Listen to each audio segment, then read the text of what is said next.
What's going on, everyone? It's your boy Klepcx FM, brought to you by wearecritics.com. And I am excited tonight, as you all should be excited, because not only are we live for the very, very first time on my channel, this is the very first time I'm ever going live on the Klepcx channel. I'm super excited about that. But we are all excited because in a few hours, 3 hours to be exact on the East Coast, we are going to be seeing the finale of Wandavision, the ninth and final, supposedly, last episode. And I didn't come alone. I could not come alone for this special event.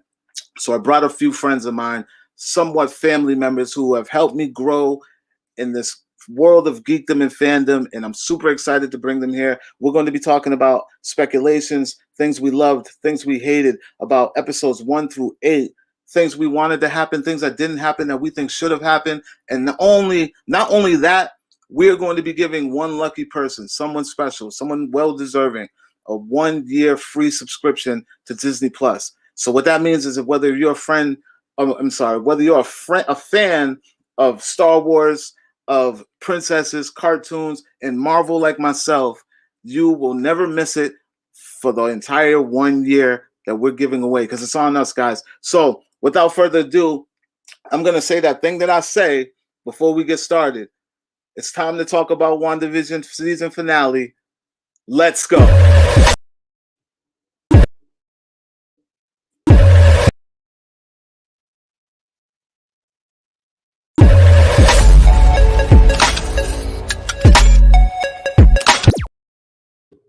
What's going on, guys? Welcome back to Klepcx FM. I'm going to start introducing my friends, my family, starting with none other than my guy, my ace, Al Mega. You guys know him from ComicCrusaders.com. Al, what's going on, man? Wepa, what's going on, mi gente? Mr. Wepa, man. Are you ready for tonight, man? I'm super ready for tonight. Let me tell you, I'm very excited. How excited? How excited? We have. Go ahead. It started as a slow burn for me, but it built up to this point that now it's like I cannot wait to what the heck is gonna happen on this next episode. Yeah, man. I mean, I've been a solid fan since day one. Like, I went in with so much confidence to this show. A lot of people didn't understand, but I also know that one of your homeboys, one of your aces, felt the same way that I felt. So we got to introduce him, none other than the Professor. Bud, how are you doing, my man? I'm doing well, guys. How are you doing? I'm doing awesome. It's way past my bedtime, but I'm ready for a season finale. Yeah, I'm ready for it. I'm so ready for it that I had to get in. I don't like sitting by myself and waiting for the time to go by, because other than that, I would just be binging and rewatching the whole season all over again. I do that every Thursday before the next episode starts, because I brought you guys along to help me get through this anxiety up until the next 3 hours. And with that being said, I had to include this guy here. He's close to me because me and him, we started on this journey together at this whole fandom geek thing. We had a podcast together, and we're going to be continuing that journey soon in the future. We just haven't figured out the right sauce to put in the recipe. But I'm talking about my man, none other than Migs, Miguel. Hey, what up, Klep? Good seeing you, man. It's been a hot minute, but I'm back. How you guys doing? Dude. Wepa. Wepa, man. That's right, brother. Wepa. I'm telling you, I need that on a shirt. I need. You know what I need it? I need it in the Marvel square, but it's got to say like Wepa, but like in the Marvel logo. Don't give me no ideas, man. Come on. Put an H on the end of mine. For the Bostonians out there. New Englanders. Yeah. I mean, we are kind of like Bostonians, but we have a fellow member who kind of dipped out on us. You know, now she's over in New York because she thinks she's too high and mighty to slum it with the Massachusetts guys. I'm talking about none other than the first lady, the only lady that's in here with us tonight, who's going to be representing for the Wandas and the Agathas. Oh, no, wait. Her favorite happens to be one of the twins. So I want her to tell you guys about this. None other than Miss Mackenzie. I get to talk about Wiccan. Yeah, she's a huge Wiccan. I love Wiccan. Yeah, I love Billy. Yeah, no, I like him too. I think I mean, like I said before, I love that they introduced him, but I think highly doubt that we're going to get the Wiccan that we. Oh God, no. That we wanted to get, Yeah. or that we know.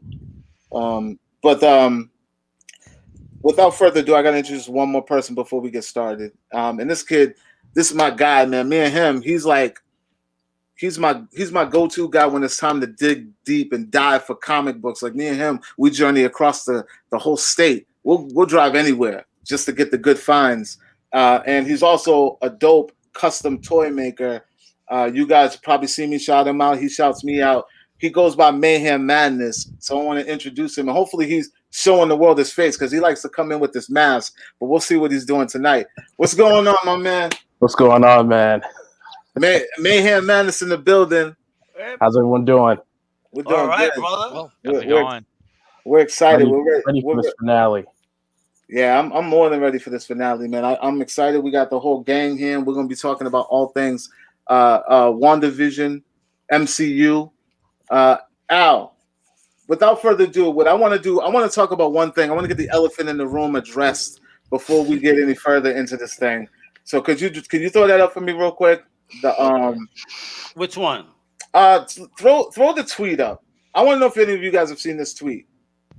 This is a tweet from Disney Plus UK, and I can't tell if this was a typo because it's still up. And this came out right after episode 8. Can someone read that? What does that say? That says 2 episodes left. 2 episodes left after episode 8. Now, is this a typo? I know.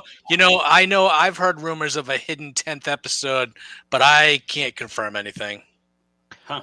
What are the chances we get an extra long double size episode? Yeah, but then that would kind of be like one. That would be like that would be like one episode though, right? Like that's not. I can understand if maybe we go on and there's like 2 episodes there, then that's 2 episodes.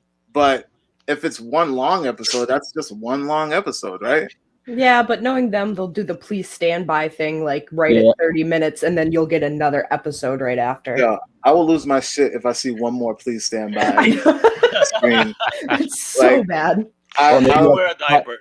Or maybe like a cut, and then like maybe something with like another show thing that they're doing, and then another episode comes in. I would like a whole nother. Disney, Marvel always does something that. So this will be the longest post-credit scene ever in history. I don't know. I would feel like good and bad because I would be so happy there's another episode, but so bad that it's not ending tomorrow because I'm expecting big things to happen. Yeah. Aren't we all? So.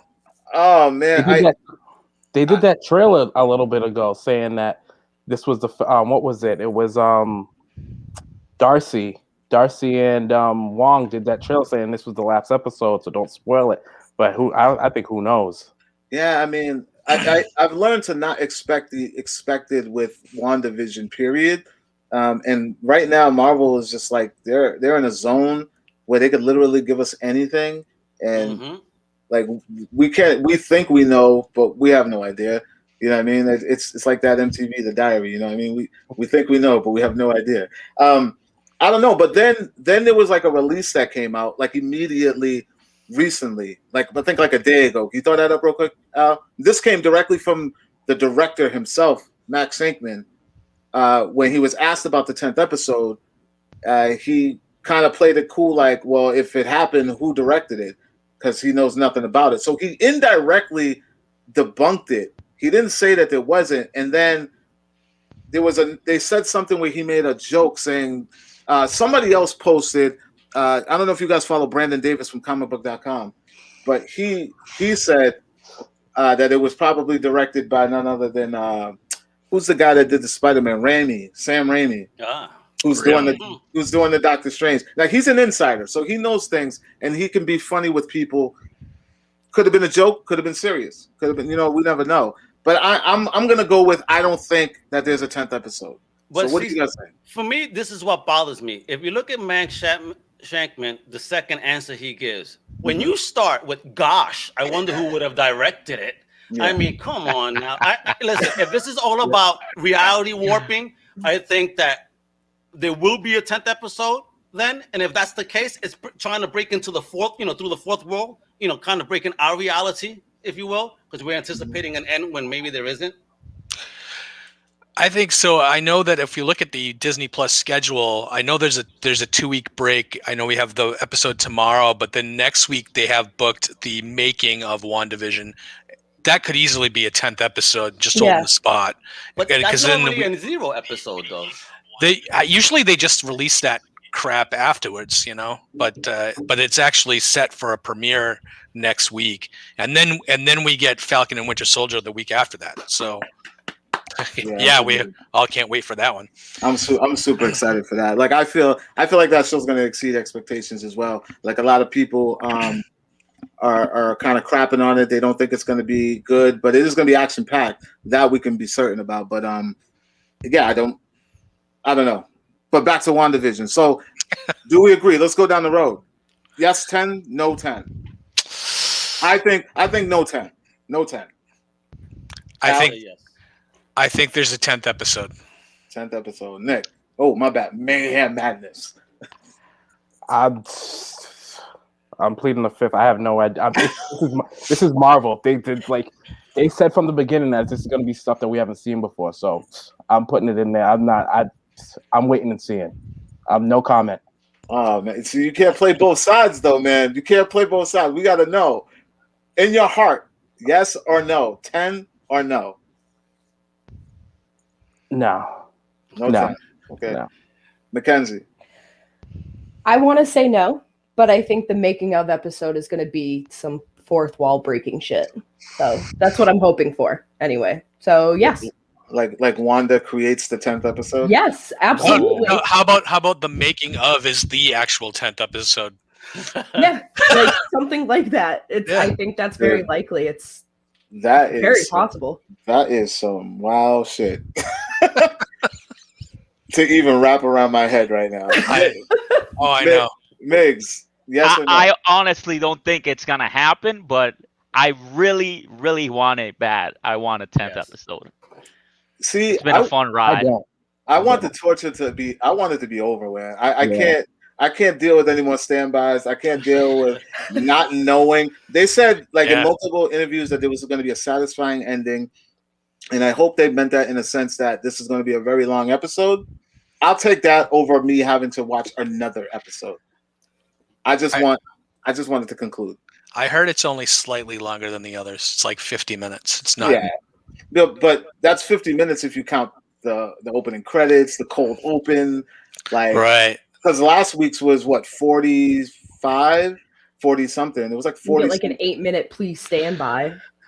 I'm just gonna go out there and say that they have a lot of questions to answer tomorrow. Well, in just a few hours, there's a lot of stuff that's not tied up that they need to. So. I mean, they're almost. That's why I'm thinking there almost has to be a 10th episode just to get to everything they have to get to. See, I was just hoping that it was going to be like an hour and a half, like a movie-long finale.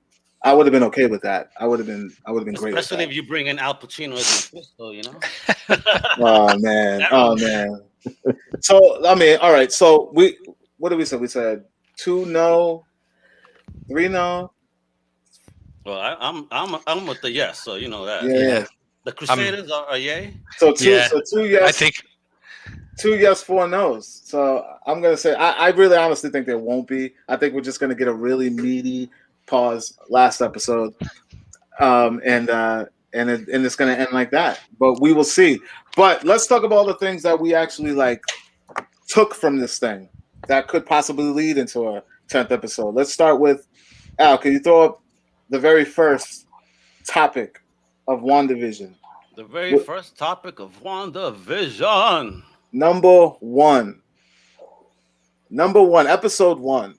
How did we feel going into episode 1? I mean, I already said I went in with high expectations. I knew exactly what I was getting just based off of all the things that Kevin Feige told us before it happened, based off of what we know from the story of Scarlet Witch, Mayhem Maddness. We've talked about this a million times. We knew that this was going to be some sort of manifestation of Wanda's imagination. How did everybody else feel about this? Let's go down the line. Al. That first episode was too slow for me. I think Bud could attest that was my first statement. I'm like, okay, I watched this. What the hell is going on? This is slow. Come on, that was my first impression.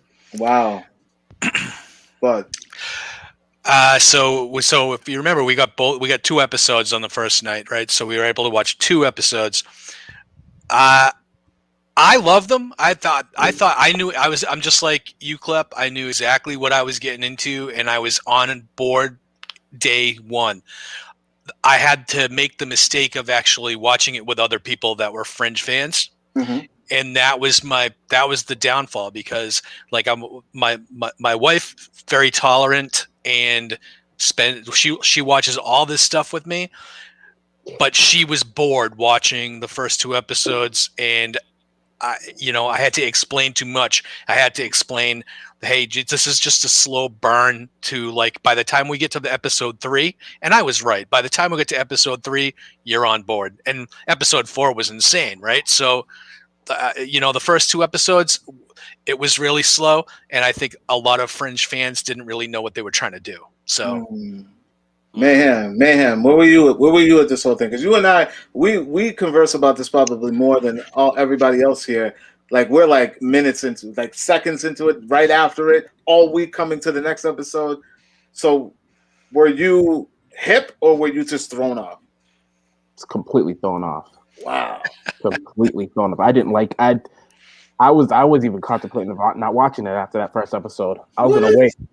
Yeah, I didn't like it. I didn't like it. I knew what I was getting into because of what, like, I knew what I was getting into, seeing, like, yes, this is gonna be like pretty much sitcoms, but I did not like it. I did not like it. I seen that first episode. I was even hesitant to even go and watch the second one. I was gonna wait. So this thing almost steered you away completely. Completely steered me away. Like Agents of S.H.I.E.L.D. steer away. I watched it. I'm not gonna lie. I watched it, but like, it just no. Yeah, I see Migs because this guy doesn't like Agents of S.H.I.E.L.D. He hasn't even watched season 3 yet. I mean, you lost some cool points with me, brother. But that's all right. Mackenzie, where were you going into this? I know you like that complex shit. So go ahead. All right, so I started really late on the WandaVision train. I got in like probably right before they aired episode 4. Wow. Just because the first 3 episodes, the third episode, whoever said that it was, that's where you really jump on. That, I think, is the turning point from, your typical black and white sitcom, your family show, the nuclear family, blah, blah, blah. It gets so much more interesting like that. And the first 2 episodes were really slow. But I watched them and I was like, all right, it's different. It's cute. It's fun. It is what it is. But I wasn't really on board with the show until probably the 4th episode. And I didn't really start watching it until then. I kind of just lived vicariously through Tumblr. So yes, people still use Tumblr, folks. No, just us adults. That's the problem. Oh wow, Tumblr is like the new Snapchat, huh? Oh God, no. Only the adults. Migs, what about you, man? Where were you when this whole thing? Were you like a first timer? Would you jump in on day one? Yeah, I was day one, and I was excited for it. And the 2 first episodes, I could see how it threw some people off. I knew what we were getting, though. Like, I knew we was gonna get a whole ride throughout, the era of sitcoms, all the way to where we at now, where that last episode we didn't even get a sitcom intro.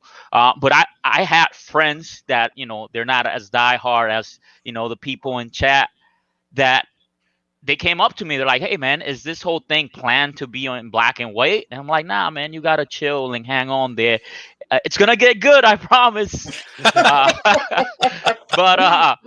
I knew what we was getting, and I was super happy with what I saw the first few episodes. So you had to assure them that everything was just going to be okay. Just hang in there, buddy. Listen, let me tell you about the things that stood out to me when I was watching this show. That from jump, I already had confidence because, one, it's Marvel.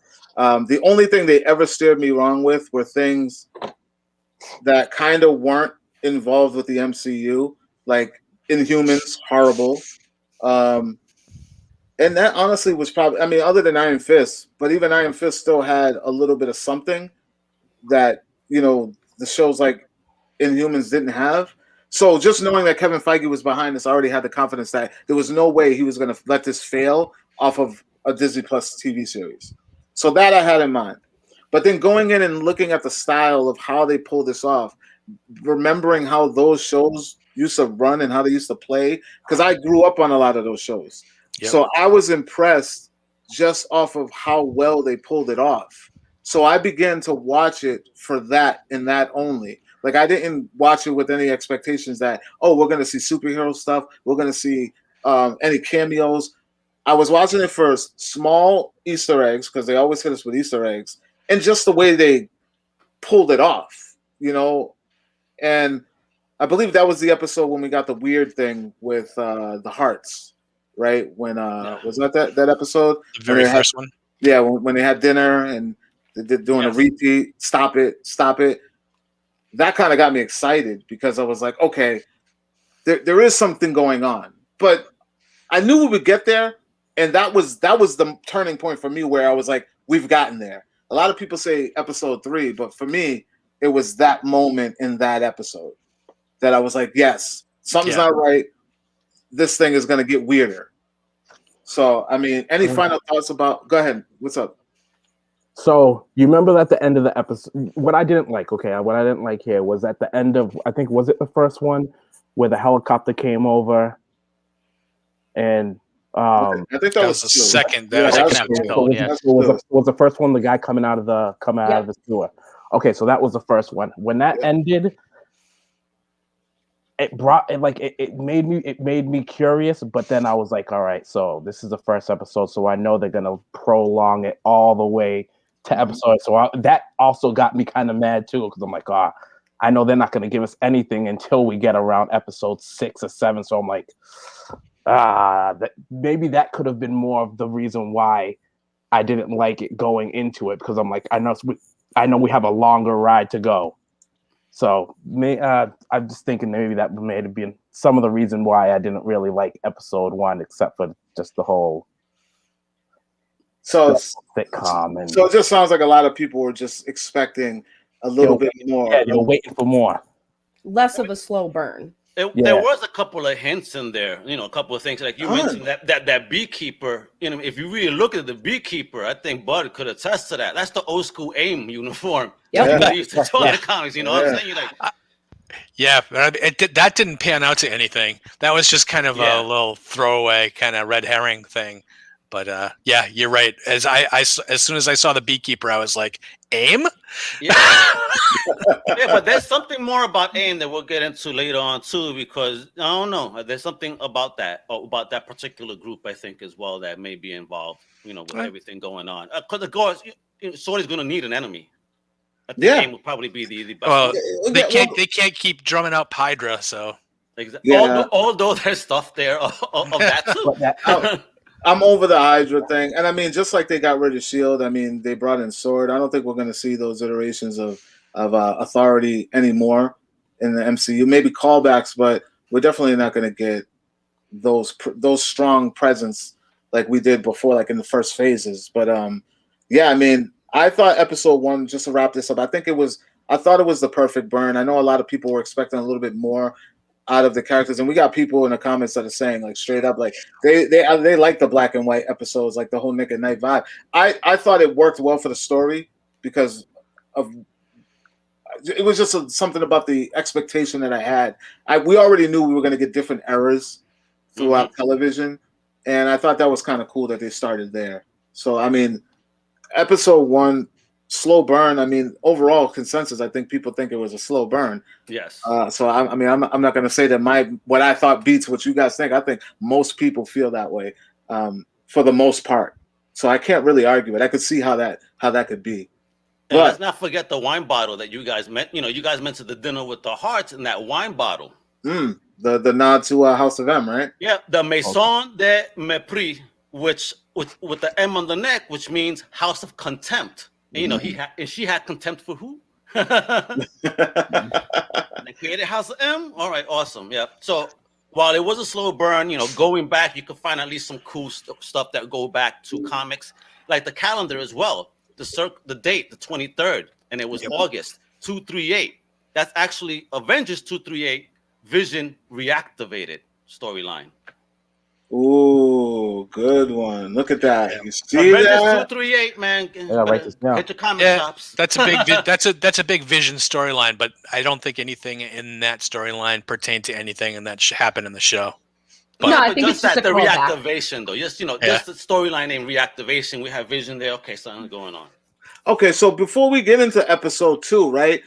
Just based off of the first episode, do you guys feel like it was too deep? Do you think it was too much for the comic book fan and not enough for the casual? Because maybe that's why a lot of people, I feel like there's a lot of casuals watching this. I don't feel like there's a lot of, and even there are some like diehard comic book fans who are watching this thing and feeling like it's too much to think about. I think this show benefited from COVID and not having anything Marvel MCU for a year and a half. And I think we could have watched paint dry for 2 hours and it would have been just the greatest thing ever. So long as it was the Marvel logo, right? That we were watching dry. Yep, it was the MCU paint. Yeah. I was totally happy with it. And the production value on the show, this show, if this show doesn't win 1 billion awards at whatever award show for acting and production and special effects, everything, there's no God. Yeah, I somebody had pointed that out, that Elizabeth Olsen is doing the best. Like I think she's a better actress than her sisters. Like, oh God, yeah. Oh yeah. Oh yeah, that's right. No, but you gotta look at beyond. No, you gotta look at like experience. Like they've been in the business for a very, very long time. Like since they were like even able to talk, and to see Elizabeth just kind of come out of nowhere and just crush everything. You know what I mean? It's just like everything. Independent movies, blockbusters, sitcoms. Like this girl has done it all in what? How many years has her role been in Marvel? Yeah, not very long.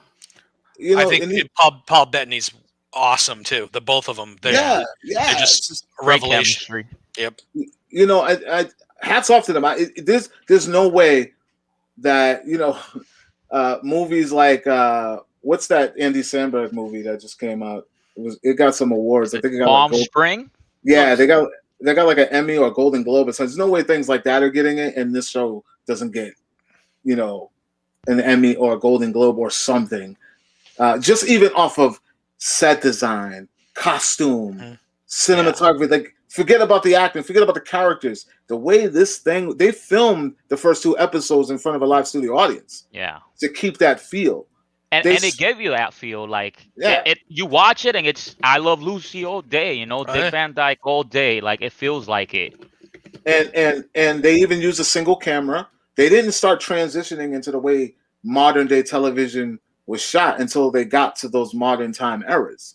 So there's without a doubt, whoever Marvel has in their pot of creators, they have people that know what they're doing then and know what they're doing now.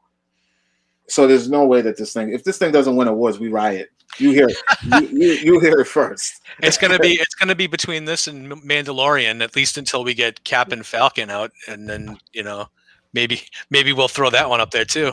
They'll be fighting themselves for awards. I do want to laugh though, because somebody said without a doubt she's better than her sisters acting wise when you guys were talking earlier.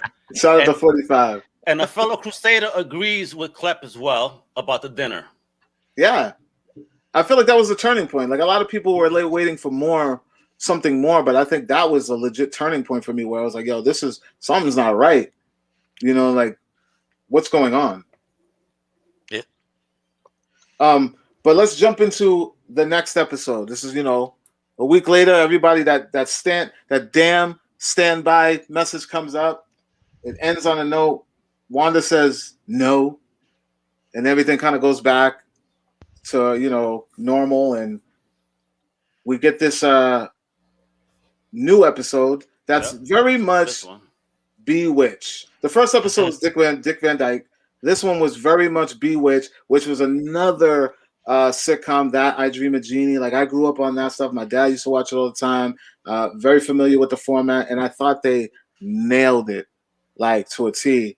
How did we feel going into? Did this one give you guys who didn't enjoy the first one a little bit better of a feel, or did it leave you like no, not yet? Yeah.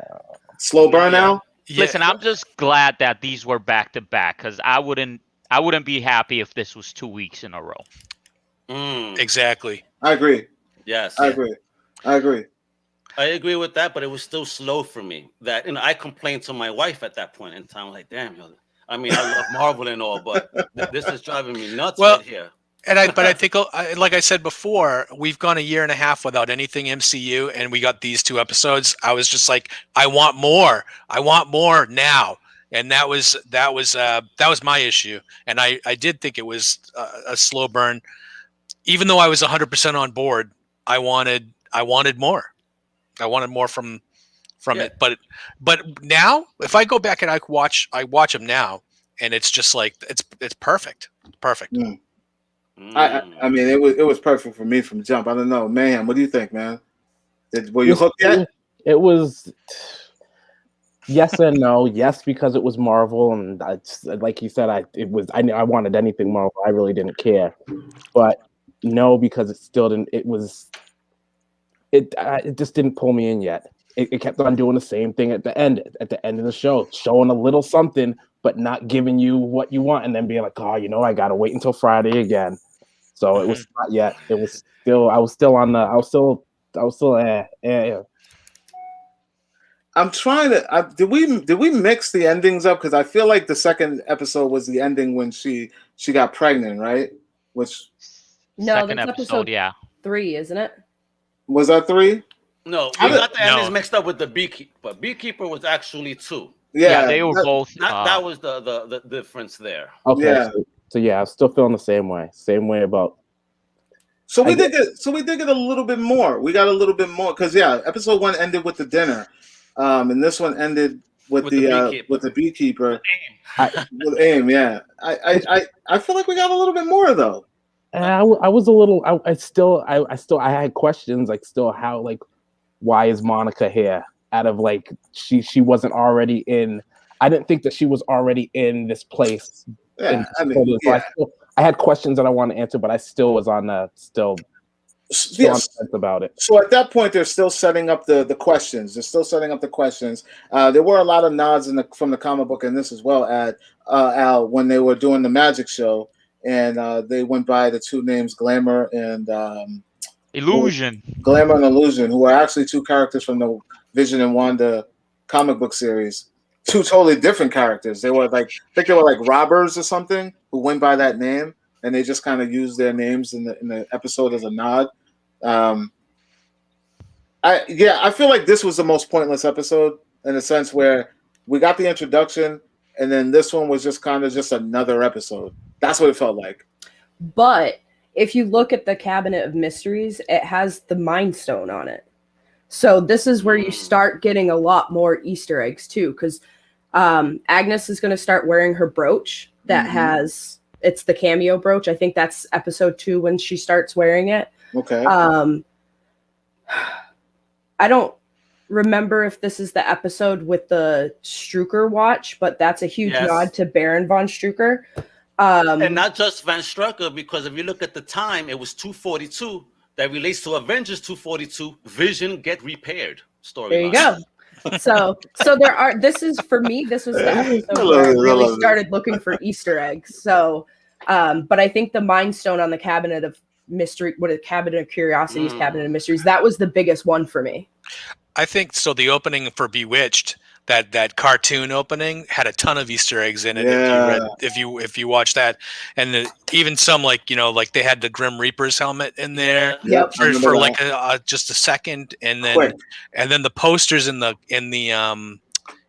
grocery store. One was like for Bova milk, and there was another one that was Agatha Harkness was one of the posters too.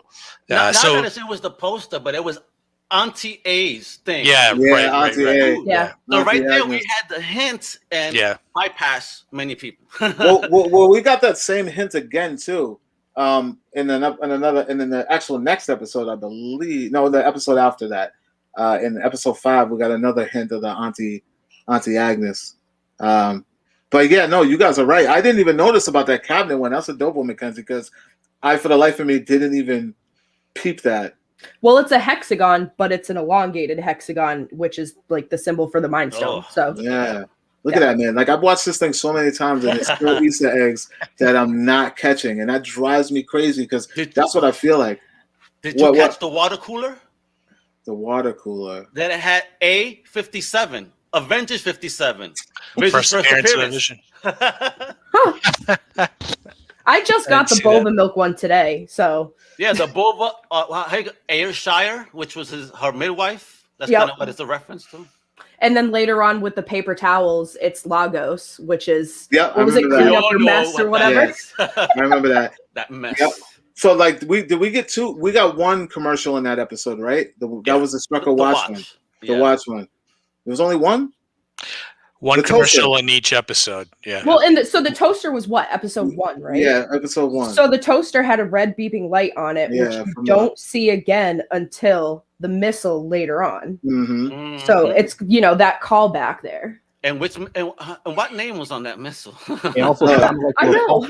Some guy in the MCU. Didn't it also, we wouldn't have the made MCU if he didn't mess everything up. What happened? It also made didn't the sound of the toaster made the Iron Man repulse? Yes. Yeah. So they're good. So that episode was just filled, jam packed with tons of Easter eggs that keep us drooling and keep coming. Because I mean, most outlets got 3 episodes. Some only got 2. The general public only got 2. And then we get that damn standby message at the end that is traumatized me. And then we get probably one of the better episodes that the world would agree with because I actually got something out of it. Yeah. Yeah, because the end of episode 1, she's pregnant out of nowhere. And then things start changing the color. And then we transition into the 70s, which is very Brady Bunch, very Partridge Family. The song was very Partridge Family, but the aesthetic was very Brady Bunch. How did we feel going into this episode overall? Al, was this when it was like really turning for you? Like you really was. This is the episode that changed the game. That when I finished this episode, I told Ivy, I can't wait for next week. And she's like, I thought you didn't like this show. I'm like, I have changed my mind. Now they're working, kiddo. Now they're doing it. So there was some cool references here. Good stuff happened finally. We saw things. Like, okay. Yeah. I went, whew, I feel better now. I'm ready for the ride. So this was the jumping point for me, for sure. How about you, Bud? Was this? Did it meet your expectations? Oh yeah. So episode 3 was when stuff started hitting the fan, right? Like I started going, which as soon as she got pregnant, I was like, oh my god, we're getting Billy and Tommy, and then that was episode 3 was when I figured out that Agnes was Agatha Harkness, and I knew that, and I was like, I'm sitting there going, but Agatha's a good guy, so I was like, yeah, she's there to help, you know. Yeah. And so that kind of swerved me later, but yeah, I was like, episode 3 was when you saw, and then with Monica, and at the end of episode 3, she's just thrown through the wall and through the dome, which I didn't know you could go in and come back out. I was like, oh, and then that was when I was like, they're gonna give us so much more than I thought, you know, and that was when I was like, okay, I'm on board, because now I kind of really don't know what they're gonna do. They're introducing a lot of concepts and a lot of stuff that's intertwined, right? And and then I'm sitting there going, well, now like everything's on the table now, because I was like, they're gonna do space alternate realities, everything. I was just like, they need to start ramping everything up, and that was when I think everything just kind of got off the chain, and I was like, it's on now. So. Mayhem, what was it? Was it this the turning point for you, or did it still take? This was a turning point. Okay. This was where I was in for it. Especially this was the ending where with Monica, right? Yeah. That was right there. And seeing Wanda get a little more sinister, like being a little more angry and becoming more of the villain got me into it more. With the mentions of Ultron and Pietro and what did you say? We get We get that awesome head tilt she does whenever she goes off. And this is where I was talking, like that was the moment when I was just like, yo, her acting, because she made me feel uneasy how she just turned it on. Like I've seen her getting angry in Age of Ultron, but this was different.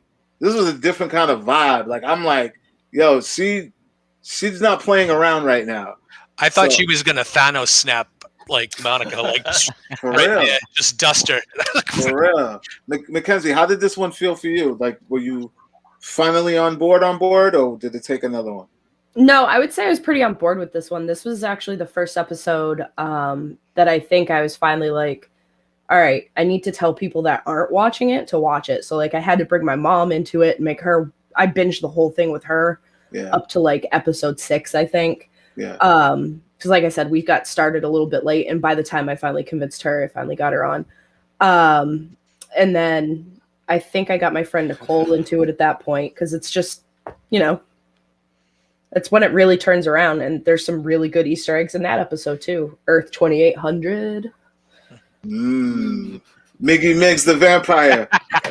I'm dying with that comment. Yo. It's a little bright in here. There's not much to do, and I'm a pale guy. I mean, it is morning time for him. He is waking up. This is how we do it, man. I loved episode 3. Like we all said, it was great to see her turn on, bring that anger into it. We saw her lose a little bit of control, and the reality was kind of out of her hands at that point. We saw a little hijinks with the stork. She was trying to hide all that. She was trying to hide the baby room. But she couldn't. She was having her contraptions and all that stuff, and that must have been a little hard to control. So Monica kind of broke out of it a little bit, so she had to go. Al, can you throw this comment up? The one that says so many Easter eggs. Lowdown Show.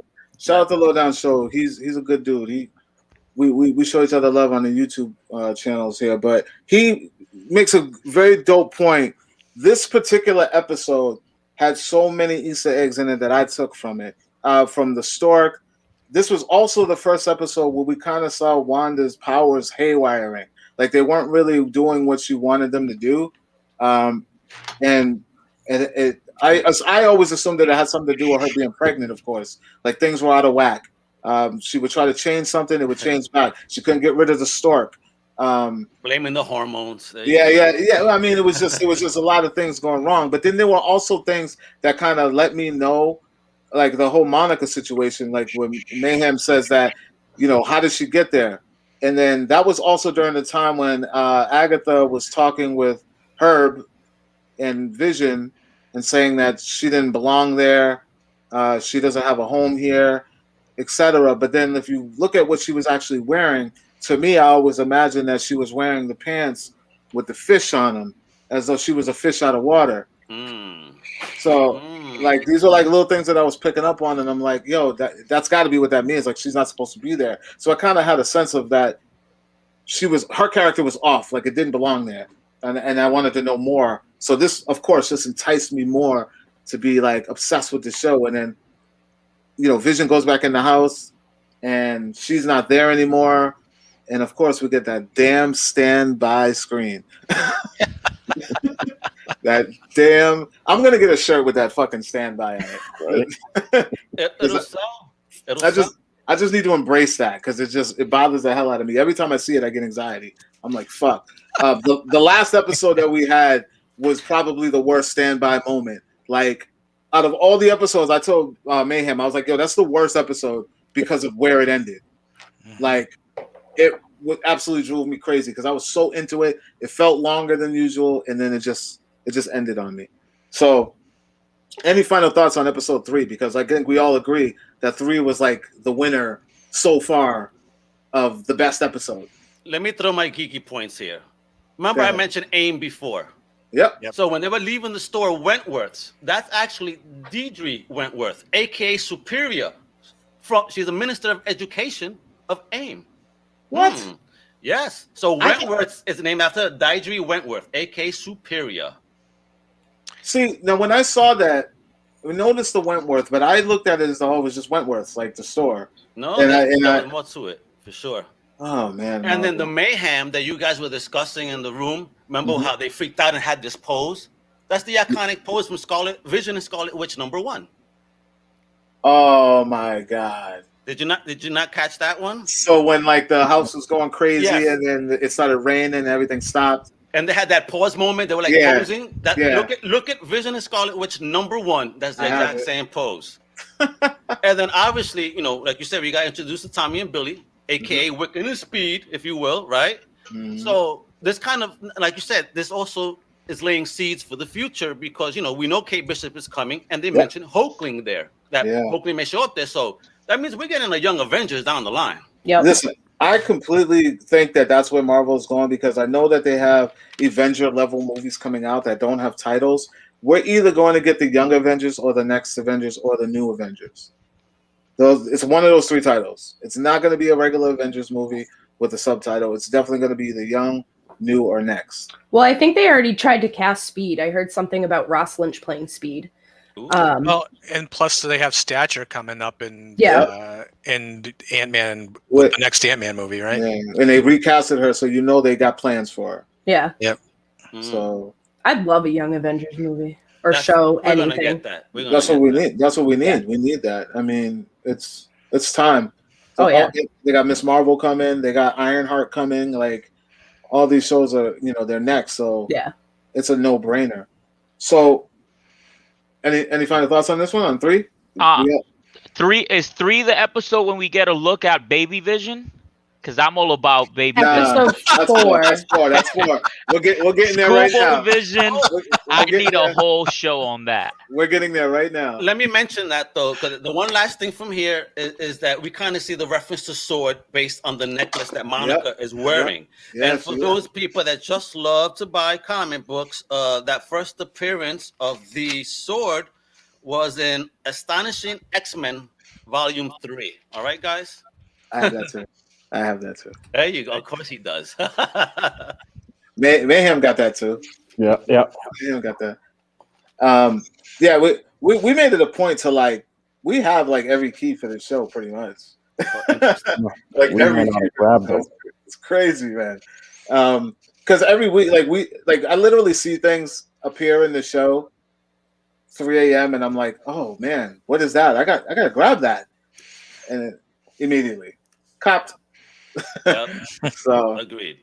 So now we get the standby, and then we go into the next episode next week, episode 4. You throw that up. We interrupt this program. That's what it's called. Yeah. No, but we didn't have something for that one. Oh yeah, 4 because 4 was actually the first real WandaVision title card. Yeah. There wasn't a and I kind of knew where this episode was gonna go because based off of the fact that we got three straight episodes of WandaVision. No, but sitcoms. I knew that this one was gonna kind of go back and show us what was happening in a parallel time.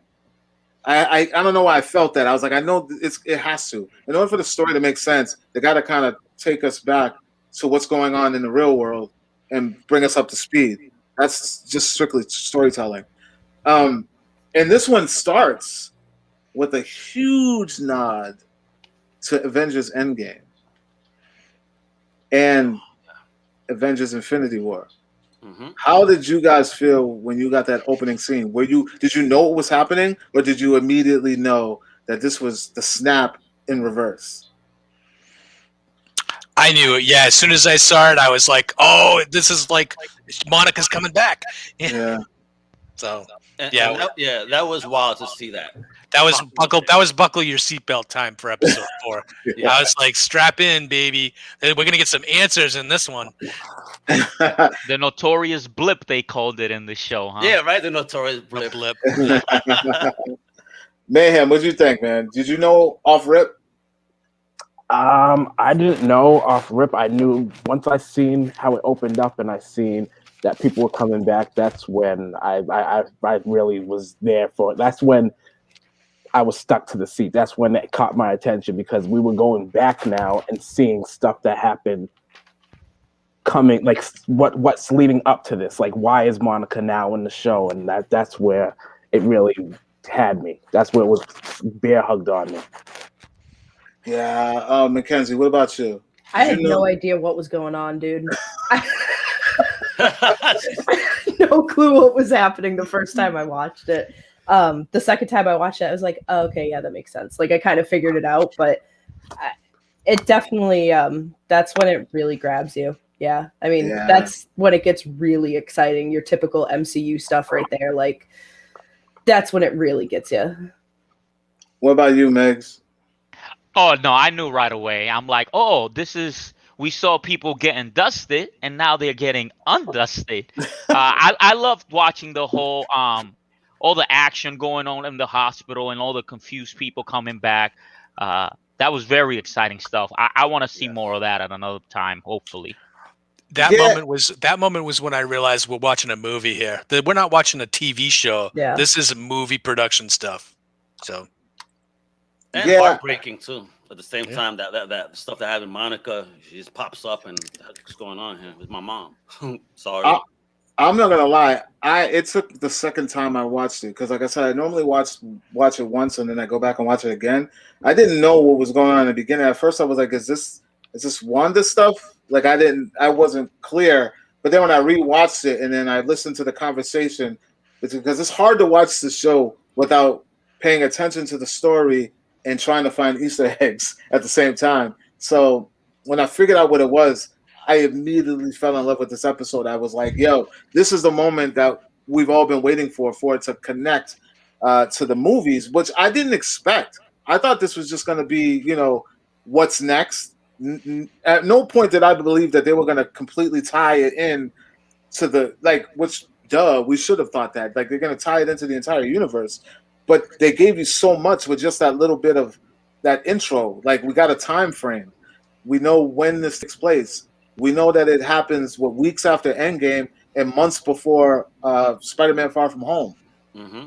So, there was just so much to take from this episode, just in that first opening sequence.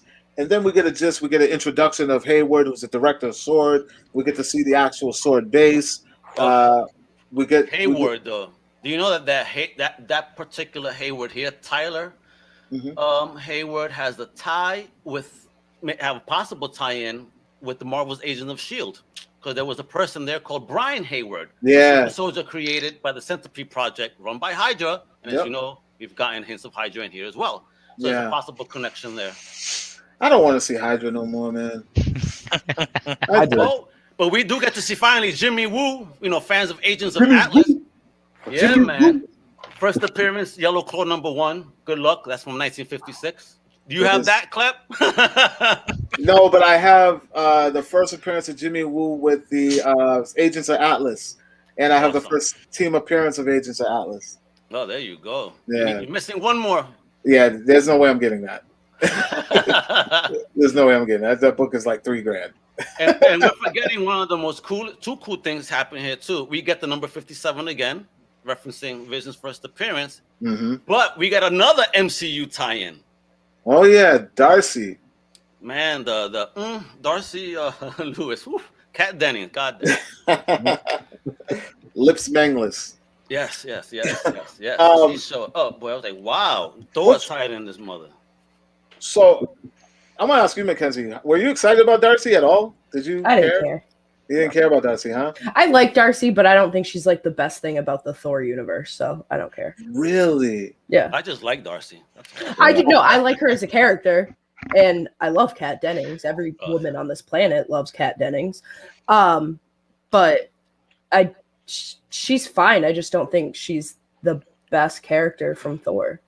I don't think Thor does any justice to anybody, to be honest. It's not my favorite franchise. There's something here though, cool that Jimmy Woo wrote on a wall on a whiteboard. I want to bring up real quick in this episode. If you look at the other side of the screen, scrolls behind this scrolls. Ooh, yeah. We getting reference to scrolls now. Yeah, this was like the mind fuck of like Easter eggs because everybody gets together and they start speculating what's going on. Later, David. They start speculating what's going on. What were like your biggest takeaways from this episode? Because then they were like breaking down the characters that were in the show, breaking down who is who, and I want to know what you guys thought. Like, was this an overload for you, or did it give you things that you could work with? I'll start with Mayhem. Did it give me things? Can you say that again? How was it? I said, did this show give you things to work with, or was it like a mind overload with Easter eggs? Because we got everything. We got who the characters were. We got the whiteboard that Al just showed. Jimmy Woo writing down speculations. Like, I just felt like it was a lot to take in. It was a lot to take in, but I was just pretty much just there for the ride and just seeing what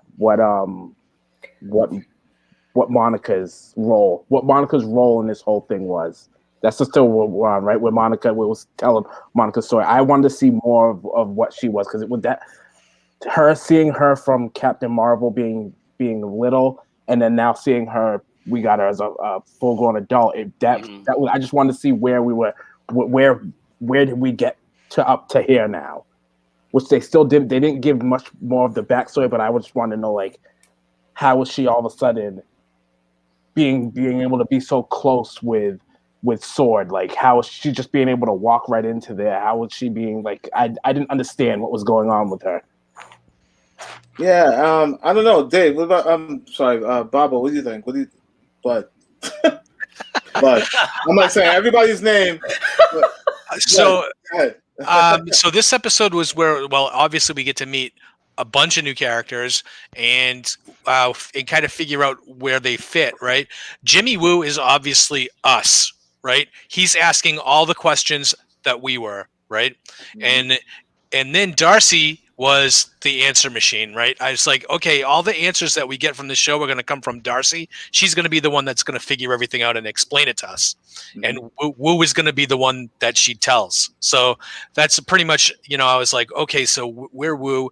And then with Monica, I was just, when I knew Monica was in here now, I was like, okay, now we're getting Photon. But then I was like, how and when? And now, this episode, this one that's going to be on in a couple of hours, man, they got to give us full on Photon in this episode, which I can't wait. And I just, when I'm watching it, I'm like, wow, man, we have a lot of Avengers in this show. Just real quick, to answer Hybrid's question, if you're on the East Coast, you got 2 hours. Other than that, if you're on the West Coast, you got you got 2 hours too on the West Coast because it drops at midnight down over there. Oh, right? Yeah, that's how time zones work. Yeah. Yeah. Hey, there's alternate reality and time over here, In Earth 616, where we live, it's in 2 hours. I agree with that about how Jimmy Woo, Jimmy Woo is us. I like that analogy because it is true. And they played with us that episode because they were saying everything that we were thinking. Like, it's so weird. Like, how do they know that these are the things that we're going to be saying? Like, this was filmed. Woo even put it on the whiteboard. When I looked at the whiteboard, I was like, those are all the questions that I asked already. I thought it was hilarious. It's actually us that are in a WandaVision episode right now. Yeah. or even like the little banter between her and Jimmy Woo when she's like, I'm invested. She's like, I've been watching WandaVision for a week. I'm invested. It was like, what the heck? Like, they just literally just took what I'm feeling and put it in the show. Like, that's freaky. They're like trolling us. Yeah. I want to ask about like the Hayward situation. Like, that guy, man, he was out to get her from jump. Did anyone else feel like ill towards him because I felt like there was history from jump just by the way he was acting. I was like, yo, he's interacted with her like many I times. don't trust dudes in suits, bro. I don't trust no Marvel dude in a suit like that. Mix, how'd you feel about Hayward? Yeah, I think he really came out looking like the antagonist in this episode.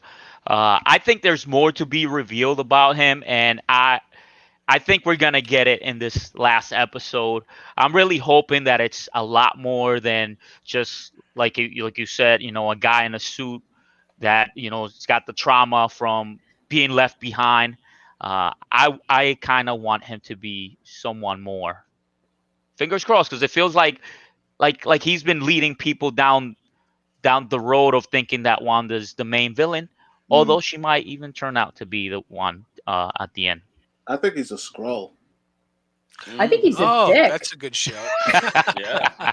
He's that too. He's definitely that. Maybe he'll shapeshift into one.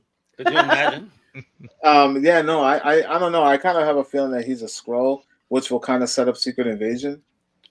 And would explain why Jimmy's writing all that there too. You know what, Klep? That makes more sense than him being Mephisto, which I think some people are thinking too. Yeah, I don't think he's He's Mephisto. I'm so done with that. I'm so done with that speculation. Like, listen, this is Disney. I don't see them doing any devil worshipping or. But God, the babies have in the comics had fragments of Mephisto. The kids. Yeah, so but we know that the there's MCU tie-ins always. to that. We know that the MCU likes to stray away from the actual source material. I just feel like that's too much. I told this to Mayhem all the time. Like, it's too much of a deep dive. Like, for casuals to grasp that concept that the devil is in the MCU now.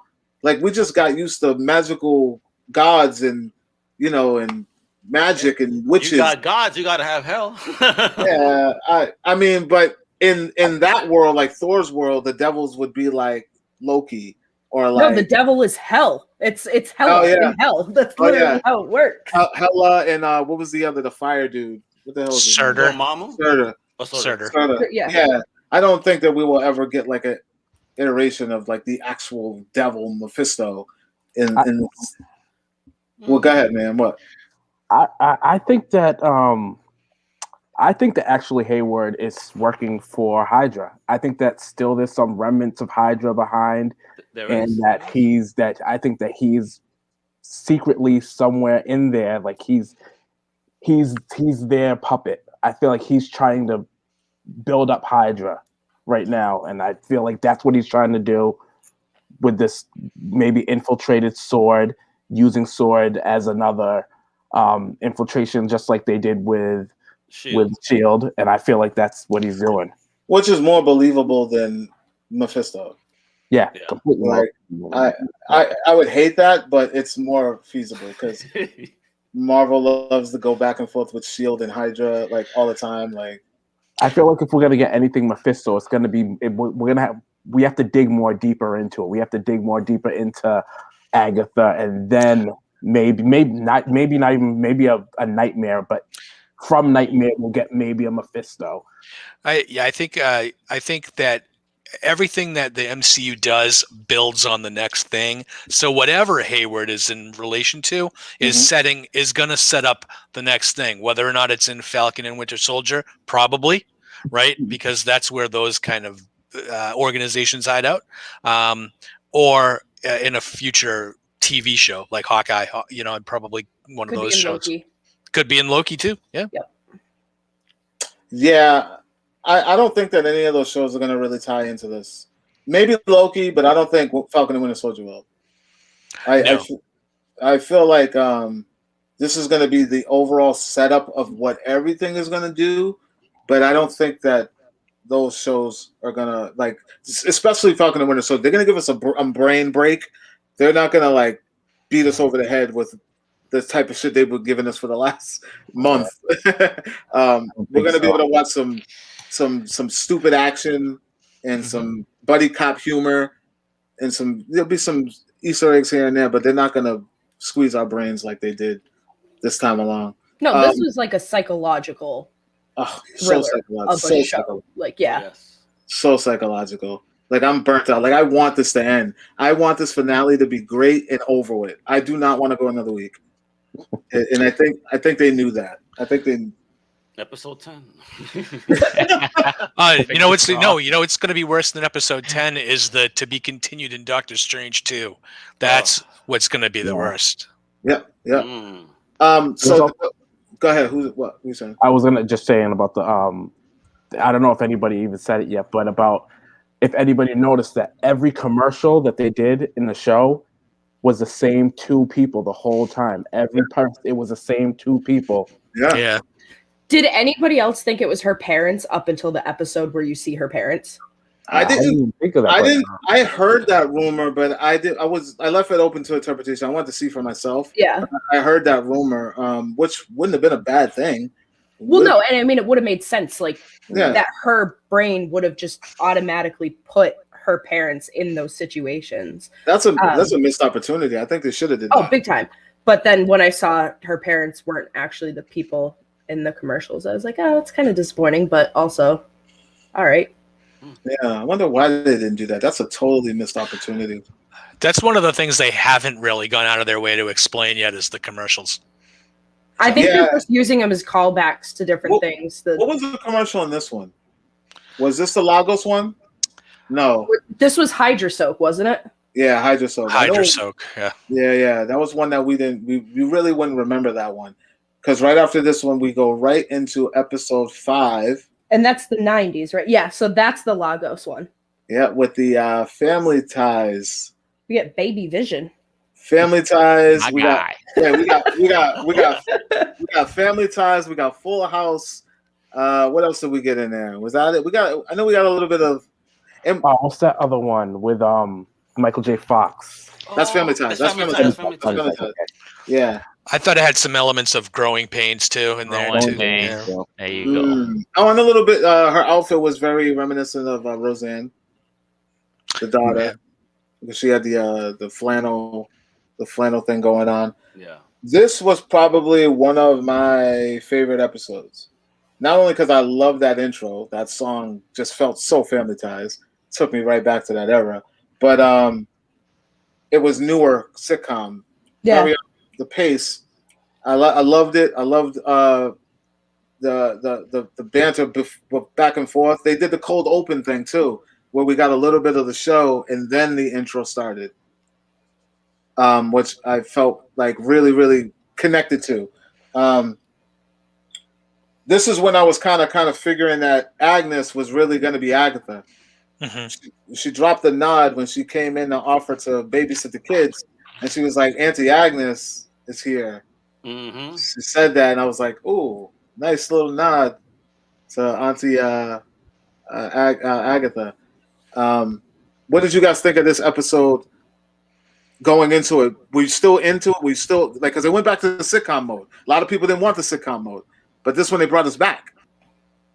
How'd you feel? It was awesome. I was ready for the ride because now I knew it was gonna continue. We're gonna keep getting drops, and this was an incredible episode, especially for comic book geeks. A lot of hints in this one, as well for us, non-casual fans. Yeah. I don't know. What'd you think, Bud? I thought it was great. I thought, when Billy and Tommy started aging a couple of times, and when they started just using their powers right in front of Agatha, it was like a dead giveaway. I was like, oh, she's like so involved in this. I thought Vision be growing more and more suspicious about what's going on, and that was key for me. Was when he oh man, she can't control the kids, but she also can't control Vision, which I was like, "There's okay, so she's not all powerful here. It's kind of she's acting that way, but there's things that she can't do." And I just thought, it was great. And this is the first episode I get where they actually split their time in between the sitcom world and then what Darcy and everybody doing outside, right? So they're slowly figuring everything out, or they're trying to do their thing. And I thought this was where the train is just like barreling down the tracks. And I was just like, at this point, I'm just along for the ride. So, and then of course the ending was just epic with Vision confronting Wanda, and he just floats up and she floats up, and I was like, oh shit, what's gonna happen right here? Stop lying to me. Yeah, right. Domestic abuse. And then they totally do that left field, open the door, and it's Quicksilver, right? It's Pietro, but not MCU Pietro. It's X-Men Pietro. So I think that one just threw everybody for a loop, right? That was like, especially when Darcy goes, Yeah. she recast Pietro. Like, wait a minute. Yeah, right. Because she's just like totally meta with us, right? She's like, that's what we were all thinking. So. Like they totally like punched us in the gut with that, man. Like I feel like they were toying with us so much because they knew what we wanted at that point. I don't know. Like I saw Pietro and I thought, this is awesome. This is like probably the best thing about the show. They finally crossed over the worlds. So only like we don't even have a clear-cut answer. We're like 2 episodes away from 3 episodes from when they first brought him in, and we still don't even know if he's not.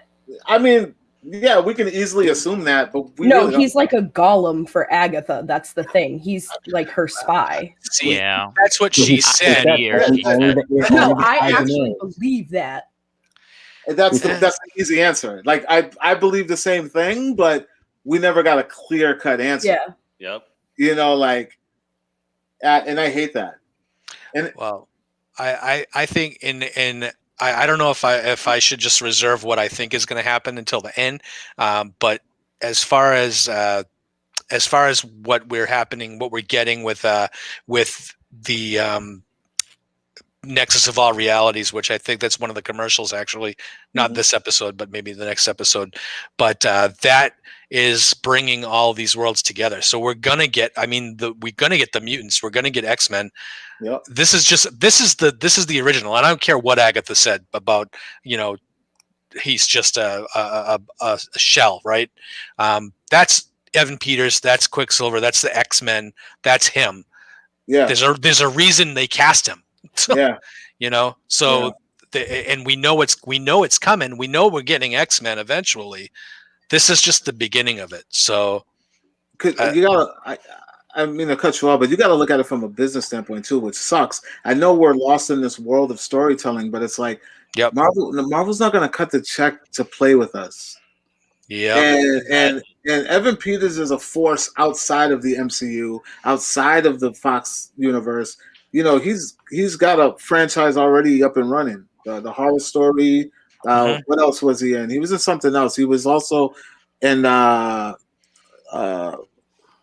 I can't remember the name of that transgender show. He's in Pose. He's in that. This guy's working. He's not someone they picked up off the bench and was like, hey, you want to reprise your role that no one's really thinking about?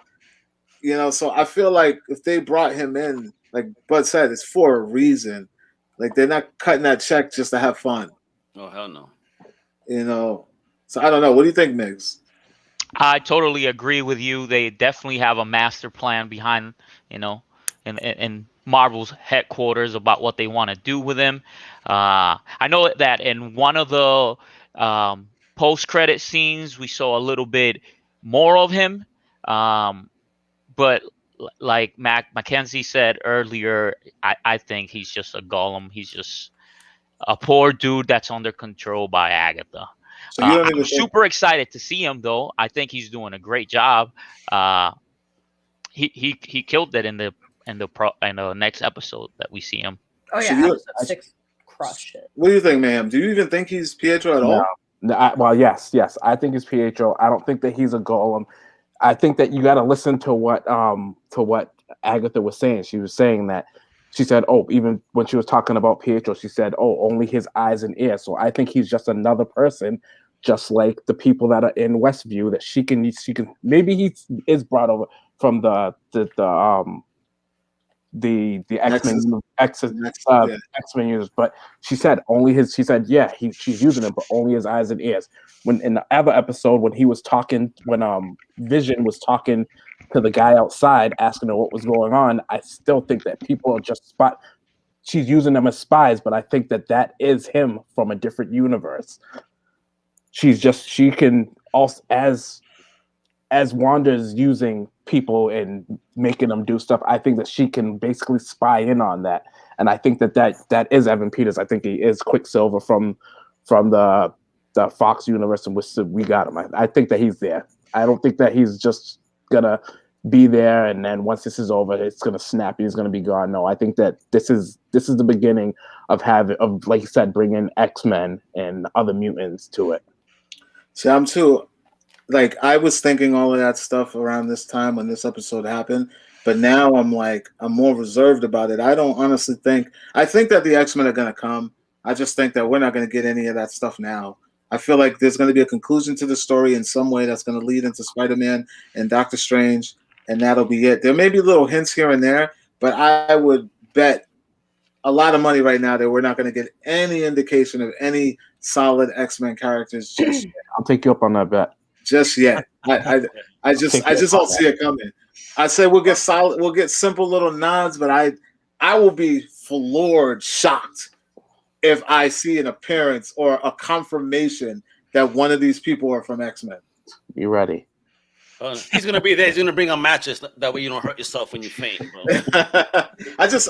Because I know it's in the plan. I know Kevin wants to do it, but I just think that why right now when you there's so much other stuff. Mm-hmm. That's going to be if you get X-Men now, do you understand how long of a wait you're going to be waiting to get what you really want? There's already a mapped out plan, bro. We're not complete X-Men, X-Men, but I believe that we're gonna get confirmation that this is you're gonna see phase 4 or these TV shows that are coming out. They're gonna drop hints, and you're gonna see some characters. Falcon and Winter Soldier, that opening trailer scene with on the city, that's Madripoor. That's Madripoor. Yep. So we know that that the setting is there now. So they're going to start introducing these concepts, these little things. We might see some X-Men villains before we see actual X-Men. Yeah. We might see the concept of mutants, which I do think we actually see in episode 8. So I think that it's there and it's going to happen. So we're going to just be like, oh, it's always kind of been there, and they're just kind of mentioning it now. Yeah. And that's how I feel. And let's go right into episode 6, which we're pretty much getting closer to modern times. This is the Malcolm in the Middle episode, very early 2000-ish. They kind of skipped over the 90s, to be honest, because I feel like the Family Ties was like late 80s going into the 90s, and then they kind of totally skipped the 90s and went right to 2000s. This was, I'm going to say, it's probably like one of my least favorite episodes, even though we got the interaction that we wanted between Wanda and Pietro. Oh, and then we got to see the powers with the kids, which was dope. And Mackenzie, how did you feel about this episode? Because this was an episode I was thinking about when I told you that they kind of did your guy justice, but I was trying to be reserved because I didn't want to ruin it for you and tell you that he actually... Tell me that? You just said don't hold your breath or something like that. Well, no, I said something like, I said they give a nod to him. Well, and see, I knew that ahead of time, so I knew Billy had his costume ahead of time. Yeah, but I didn't tell you that he got his powers. Right, and so that was like really exciting for me because I love Wiccan, I love Speed. I think the kids are the cutest. Billy Kaplan is like, okay, so it's not Billy Maximoff in the comics; it's Billy Kaplan. Blah blah blah.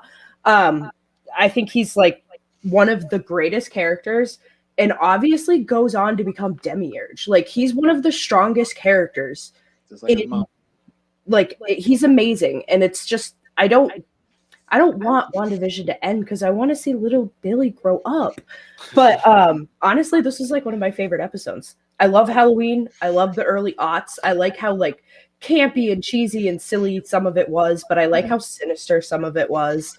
And of course, like the very end when Vision is trying to get out of the hex, you really get a sense of how not okay things are. Yeah, that was Al, what did you think about that episode? Because that was the episode. Yeah, again, a lot of comic book references, and it relied heavily on the Vision and Scarlet Witch miniseries. It was really, on that, and obviously Come on, man. They dressed up for Halloween in the comic book uniform. Yeah. Come on, son. I mean, when I saw that, I was like, wow, thank God they didn't do this in the 90s because it would have looked like trash. That's what I thought. Like, those are the 90s stuff they would have used. But it was a fun episode. It was a cool episode. And again, you know, you got to have that kind of slow-paced episode to build those emotional connections and whatnot. So it was good. Again, I started loving the show after 3. So they could do no wrong to me right now. And with this, even though slow-paced at this point in time, with this particular, it was a good slow. Like you said, the kids, we saw powers, we saw the costumes, you know. They were able to hide out in plain sight because it was Halloween. It was, I liked it. It was cool. It was different. You see that family dynamic, what's going on. Migs, what about a lot more? Migs, what about you? Like I mentioned before, this is the episode where I think Evan Peters really shine as the new Quicksilver. Uncle. I like seeing Vision breaking out of his chains. You know, he's trying to figure out what's really happening here, and you know, that led us into our epic cliffhanger that you love so much. And yeah, man, the kids were great. I think this show does a really great job at giving its supporting characters something to do. You know what I mean? Mm-hmm. Did you take anything away from this Myers? Mayhem Myers? I was just in it for the ride. It wasn't as on the edge of the seat as the rest of episode. It's a bottle episode. It was just like I didn't think it was a filler. I just thought it was like it was a cool episode. It held me. It held me.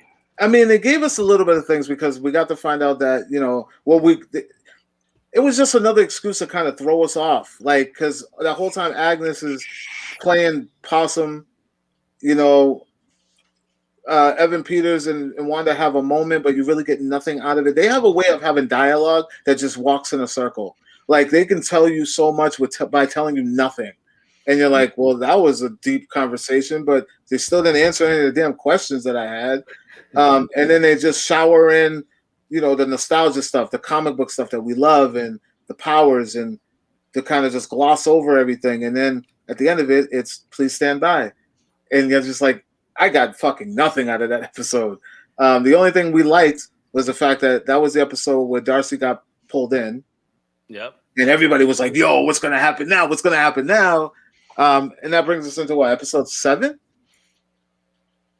Probably my favorite episode. This was cool. Very cool. Just because of the way they shot it. Like, I was all on board with the whole Office and Modern Family vibe, the intros. There was an Easter egg in that intro, too. Did you catch it? Any of you guys catch it? Yes. Is that... Is it this one? Yes, that one. Do you know what those numbers are, folks? Come on. Stanley's birthday. Yeah, Stanley's birthday. That was dope. I like that a lot. What did you guys think about this episode, and what were your takeaways?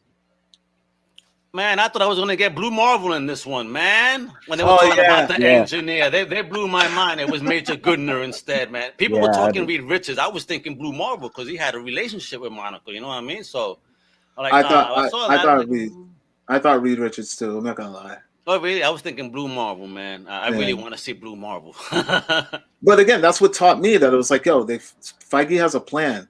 Yeah, we got the announcement of Fantastic Four, but I'm not going to expect to see them until maybe Spider-Man. Maybe. Yeah. You know what I mean? But I don't know. What'd you think? Any of you guys? Mayhem, what'd you think? It was... You didn't like this one?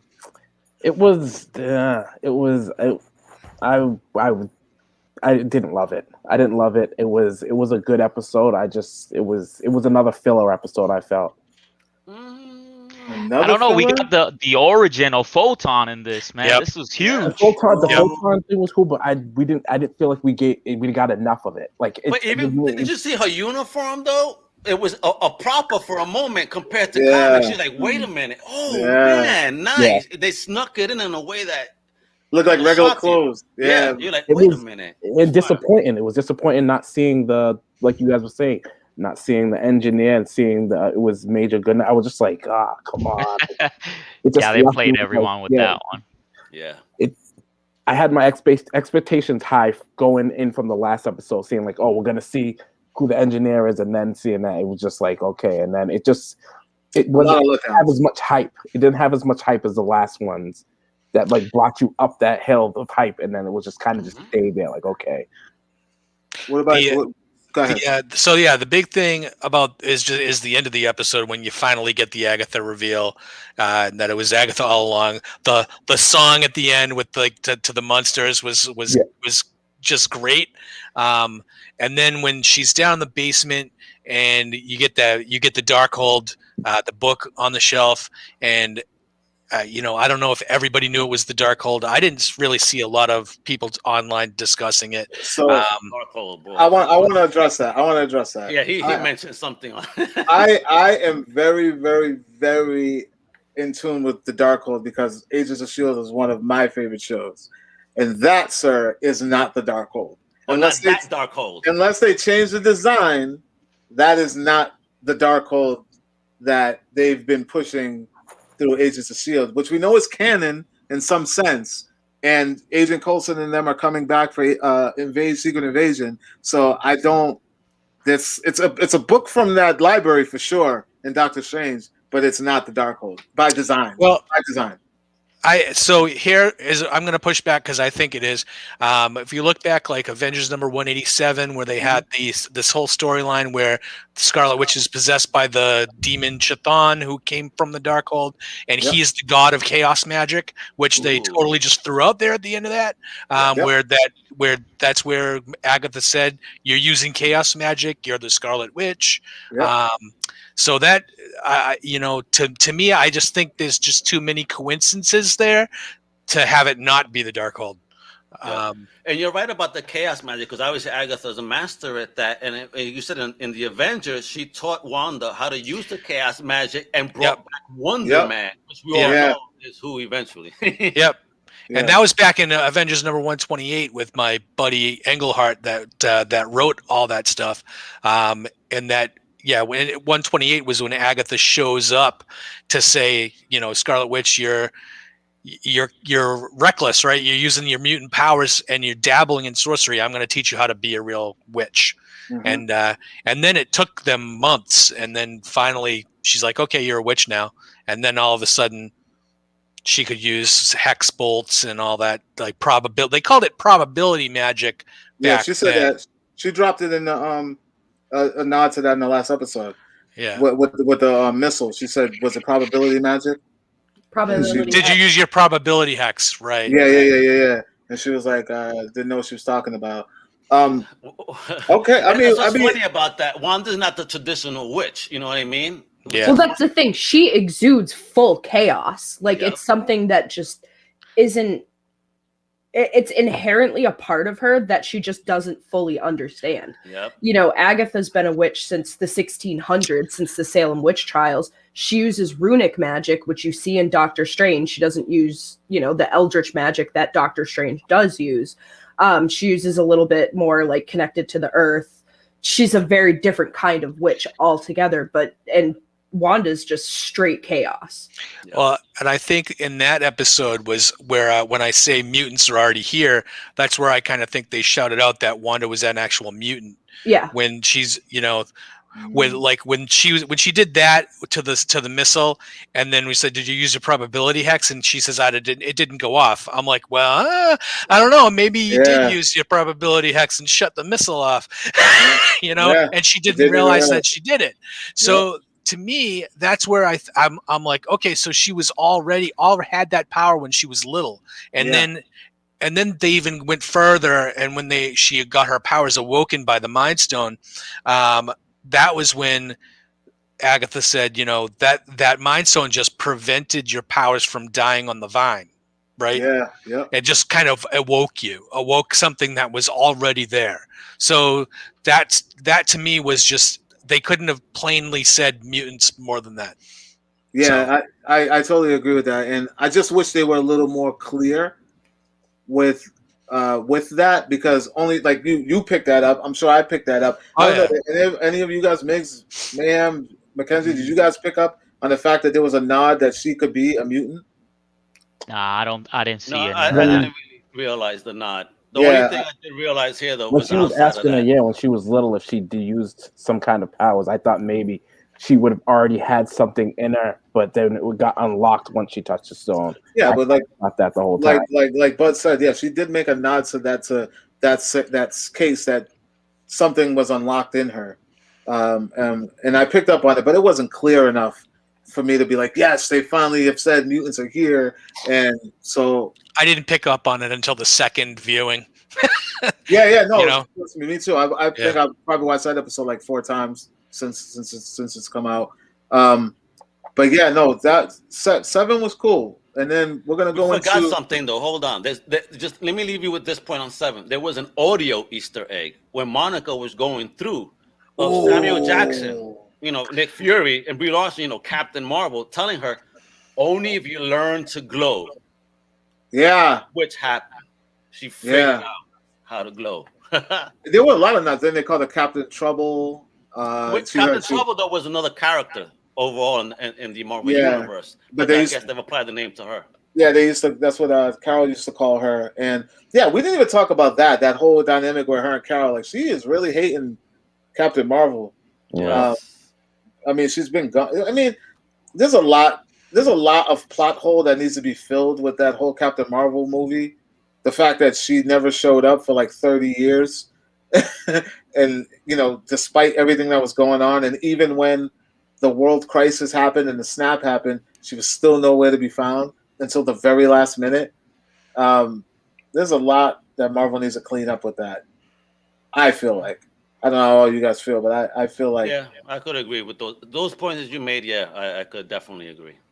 It's like you're technically the first, other than Captain America, superhero to be in the MCU in the 90s. You disappear forever and then finally come back. And then the girl that you pretty much raised needed you, or her mother needed you, and you were nowhere to be found. So I can understand where Monica could have some problems with her. But getting right into it, it's the last episode, right? 8?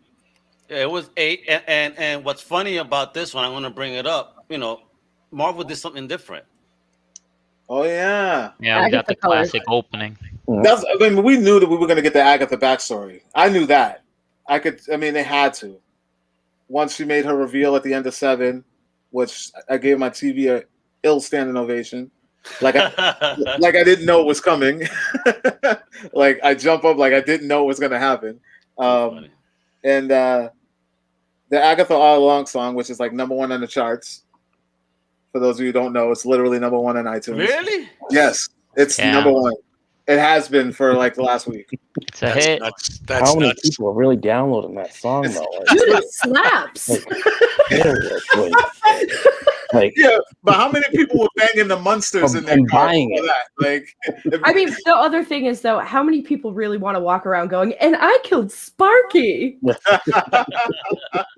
was so many memes on that. It's unbelievable. They were blaming everything on Agatha. I've seen all the memes. It's hilarious, dude. Hilarious. But number 1, man. I think it might still be number 1 on iTunes right now. It's been for like the last week. That's what COVID has done to us. Yeah, man. Listen, when Marvel can top the charts, they've got one more night until Drake's new album drops and Agatha's plummeting on the charts. Not if Diddy try to grab Agatha and remix it now. You know what I mean? So yeah, episode 8, the Agatha backstory that we all expected. How did you guys feel? Did they do her justice? I'm gonna ask Bud, because you know pretty much the history. I'm glad that they gave a nod to Salem, the Salem 7.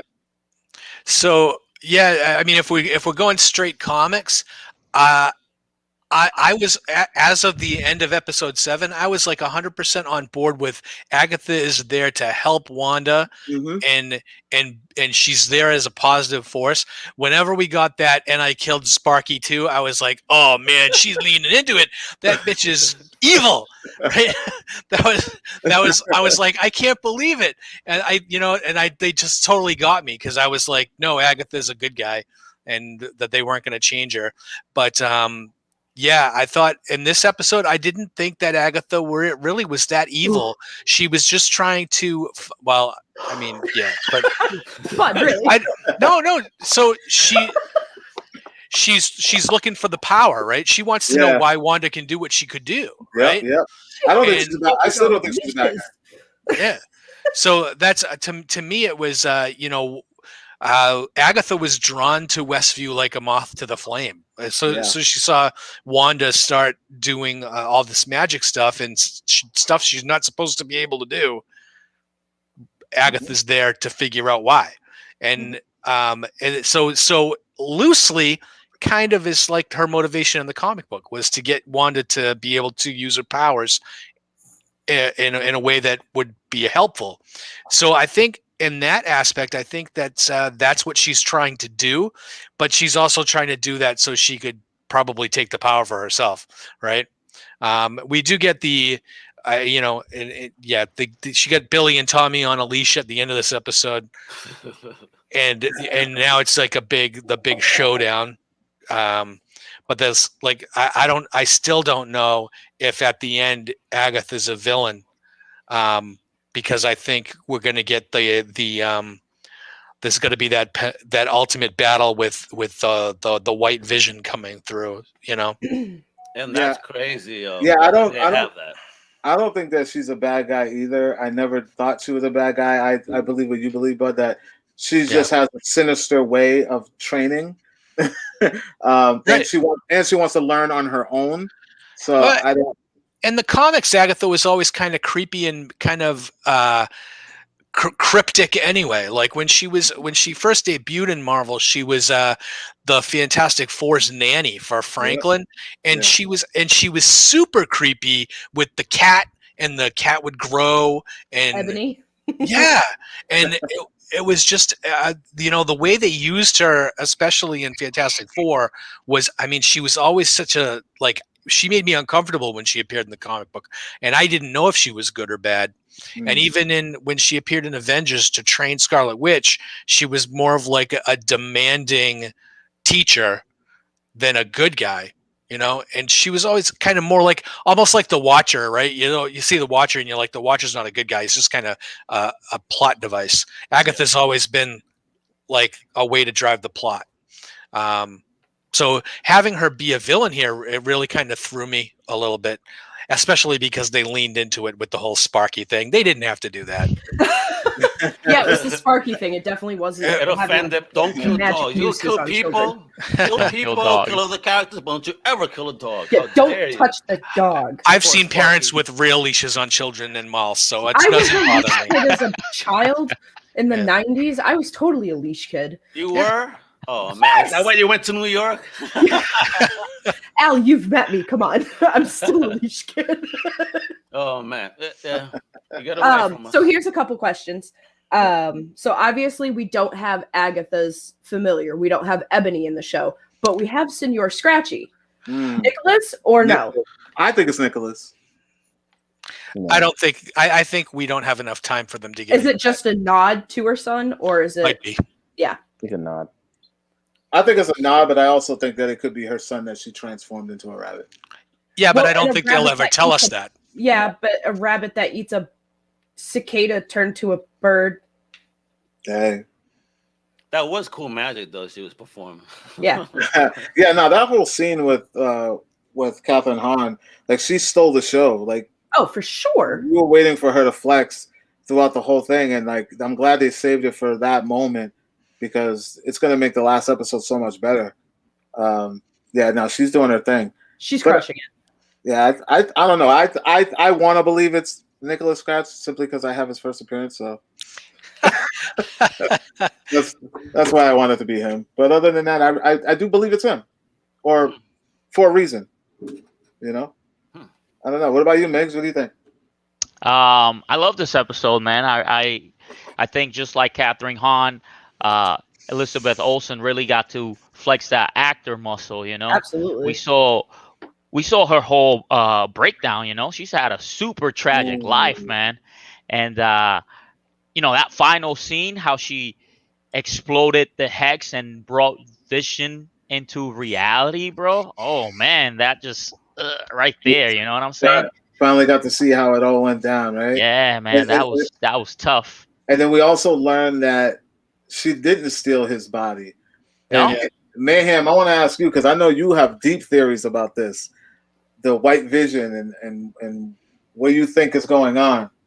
I hope it's not what you think it is, but go ahead. What do you think? I think that the white vision is.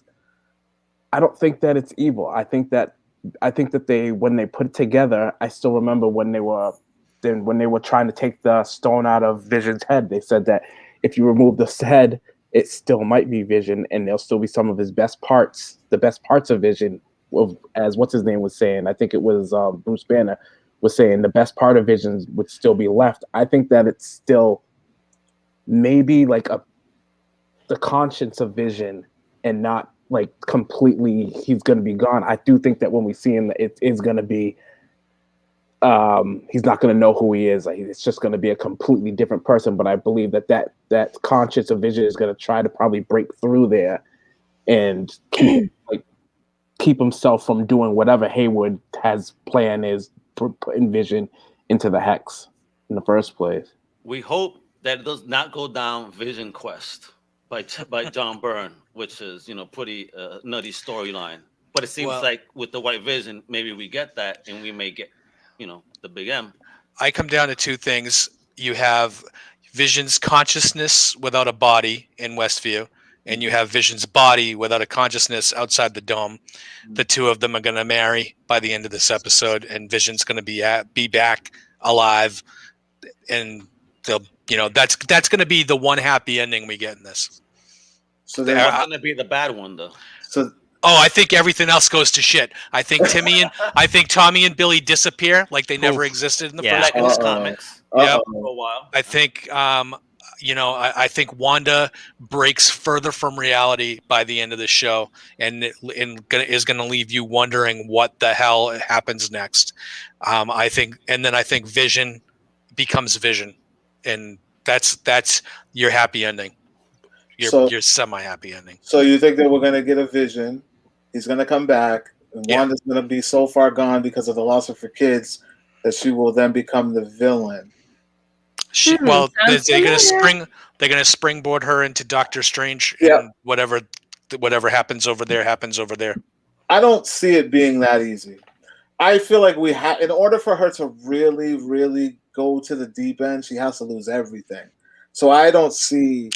Oh, I think Vision comes back in an after credit scene. Like, I don't think Wanda knows that he's going to be back. Okay, she'll be so far gone at that point, like she's gone and he's back, but she doesn't know. So there are other rumors, other theories out there bouncing around, and no one knows what you guys think about this. I don't want it to go this way, but I don't hate it. Do you guys think Ultron is still out there? No. No, please, no. Okay. I don't. I hopefully not. I thought he sucked as a villain in Avengers: Age of Ultron. Well, they made him suck. I thought he was horrible. There's no world in the MCU where Ultron's mouth should move. Oh yeah, that's right. He had that Transformer thing going on. Yeah, it did move. Horrible. I didn't even pay attention to that. It did move. Yep. Yeah. I don't. A lot of people are thinking that it's Ultron. Like somebody even commented in this thing earlier. They were like Ultron, and I'm just like, no, I don't think so. Nope. Damn, I like Spader though, so I kind of want to see Ultron back. No, because a lot of the things about the MCU that's different. They're different from the comic books. Is that the MCU? You have to continue to move forward. Yeah. You have to. You have actors that their contracts are up, right? That's why we don't have Robert Downey Jr., Chris Evans. You can't keep reusing villains. So I don't think it's Ultron. We did get some like flashbacks of Ultron in this series. Do any of you guys remember him being heard? Did they ever use his voice? I don't remember. Not in this series, no. So there's a reason why I asked that, because if you go to Google and you Google WandaVision, In the description of WandaVision, down at the bottom on the right-hand side, James Spader is casted for voice. Yeah. Well, maybe it's this episode. Well, what does IMDb say? IMDb is not listed, but they like to keep secrets there. That's true. I just thought that it was interesting that he's in the credits on Google. Like if you go on and look in WandaVision credits, he's there and it says voice only. And I was thinking, okay, they did flashbacks, but I don't ever remember hearing his voice. Do you think the White Vision could be Ultron? Oh. That's why I asked the question. And then I started spiraling further back, and I brought this up to Mayhem when I said, well, Hayward said something that was pretty interesting when he kind of gave Monica, some attitude when he said, you don't know what it took for us to get the lights back on. So it was like, is Ultron controlling him or holding them hostage to get this body back online? It's a deep dive, I know. But in the comics, Ultron could do limited mind control. But I don't think that. Well, I didn't mean like literally controlling, but more or less holding hostage, like some war games type shit. I did think that too when you were saying that. That's a great theory, though. Like, and that was only because when I saw that Spader was there, I was like, well, I mean, he is known to be in the Vision's body, and there's always no one liked the way Ultron exited the MCU. Like, he was just treated like a second-rate villain when he is at one point responsible for killing the entire Avengers, and then the young Avengers step up. So I just was kind of just putting it like, what's the best storytelling? Could it not? Is it too far-fetched, or is it not? It's possible. I just think you have to look at the constraints they have now and literally have 50 minutes to tell the story. Yeah. I don't know if that's too little time to kind of have to bring something like that and explain it. Yeah. Well, and then resolve it, really. Yeah, and Paul Bettany even said, I think people are going to be really disappointed when they find out that White Vision is me. Like, they're talking about the big cameo that Paul Bettany hinted at. Yeah. And then he said, "Oh yeah, the big cameo is me." Yeah. Oh yeah, but that's such a red herring. Like, we know that's you in makeup. Like, yeah, right. We know that's you. You know what I mean? It has to. The cameo is Benedict Cumberbatch. It has to be. Oh yeah, Doctor Strange is definitely coming in tonight. I think that's what we all want to see. I think that's the logical thing. Yeah. It has to happen. I don't know. That's just my big theory. I'm with it or not with it. I just thought that was interesting because I pay attention to what Hayward's talking, and he's just all over the place. That guy's just not trustworthy at all. So he knows things that he's not sharing. Like, he's been tracking Vision for the longest. Who knows? Ultron could have been there the whole time. If he is around still. Well, could it be another instance like if we saw when Monica was going through the dome and you could hear Nick Fury and you could hear Captain Marvel? They could do another scene like that where maybe Vision is hearing Ultron in his head. Mm-hmm. That's also another. Yeah, true. Oh yeah. Across the border. Yeah. Whew. So many speculations, guys. I mean, I'm pumped. I know you all are pumped. Everybody's pumped. For anyone who's still stuck with us, I don't even know how many people we got in there. We can still see it. We got 5 right now. But is that us or is that new people? No. Well, unless you guys are watching your own stuff, yeah.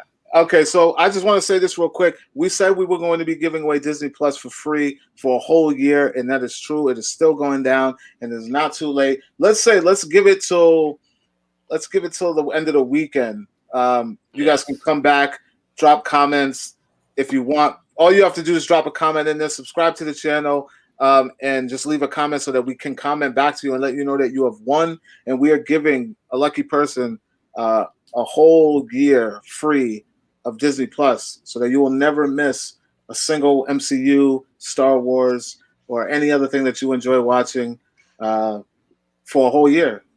Thanks to myself and my friends here at Comic Crusaders, Mayhem Maddness, and Klepcx.com. We are Klepcx.com. So, guys, do you have any final thoughts or anything you want to say before we get up out of here and prepare for the full hour that we have left until the finale of WandaVision? get ready for this amazing 50-minute episode, because that's the time count on it, including credits. 50 minutes. So Or it could be 2 episodes. I hate that it's including credits, man. Like, why can't it just be 50 minutes without the credit? I'm just hoping we get more answers than questions. Oh, we better get some damn it's answers. Marvel. We're gonna get a lot more questions. Yeah, there's so many. There's wait a minute. So many threads they have to wrap up, and I don't know if they have enough time to do it. I'm just really happy we're done with letterbox aspect ratio. You know, I just want my widescreen HDR back, my man. I thought that was kind of cool. I mean, I really enjoyed. Like I said, the whole nostalgia take, how they brought it back. It just shows that it could be done. If they really wanted to, they could make TV the way they used to. Yeah, They just don't right. want That's not. No. And there was like a clear cut like division between the way family television was then and what it is now. Like all the way up to the Modern Family was like, wow, parents just really don't give a fuck no more. You see that too. Maybe that's another underlying theme there, which you see that that change from something so innocent to something now that's like, okay, it's nuts. Yo, that Modern Family episode was like she didn't even give a shit where her family was. No. She wanted to get rid of her kids. She didn't care where her husband was. She just wanted a me day. It was so clear cut. Like, wow. Family television has changed. It's not about not giving a crap, because sometimes I need a me day too. No, what I mean is like it wasn't so in your face. Like they would never show that on television, 20 years ago. Uncaring parents, Yeah, but that's how parents were in the 80s, like in real life too, and the 90s. When it started. And all the time. So. Well, I just want to shout out Disney Plus because more than any other TV show or any other TV network, my family sits around the TV on WandaVision Day and Mandalorian Day, and they're going to be doing it for Falcon and Winter Soldier. Yeah. I mean, it has turned Friday night into appointment television. Yeah. And family fun night, because for sure, and that's never happened in my house ever. My kids, it's the first time I've ever watched TV with my kids. Oh damn, bro! I got to start training myself to just unplug from this media shit, because just to beat the trades, I can't wait till 8:00 Friday night.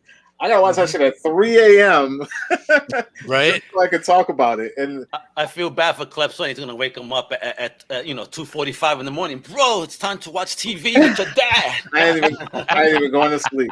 I'm gonna be up. I envy you, but I really do, man, because that is beautiful that Disney Plus is able to bring families back together the way that they used to. But what they need to start doing is holding this stuff until that time.